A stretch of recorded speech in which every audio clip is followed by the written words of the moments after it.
আগামী কয়েকদিন দক্ষিণবঙ্গ শুষ্ক শুষ্ক মানে কোনো রেনফলের আগামী 5 তারিখ পর্যন্ত তো কোনো রেনফলই নেই। উষ্ণ দিন, অস্বস্তিকর দিন, এবং বেশ কয়েকটি জেলাতে হিটওয়েভেরও সম্ভাবনা আছে পশ্চিমের জেলাতে,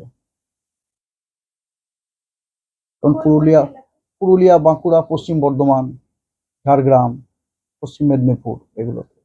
এই তাপপ্রবাহের যে সতর্কতা, সেটা যদি একটু বিস্তারে বলেন যে কিরকম সতর্কতা কেন দিচ্ছেন, কি হয়ে যাচ্ছে? তাপপ্রবাহের সতর্কতা, কারণ তাপপ্রবাহের ভীষণ অ্যাডভার্স এফেক্ট আছে, adverse effect two human community, even এমনকি আপনার কেটল ওদের প্রত্যেক, এই জন্য আপনার এটা আপনাকে দিতেই হবে, কারণ এখন আইএমডি যে কোনো ওয়েদারের ইম্প্যাক্ট বেসড ফোরকাস্ট দেয় আর কি।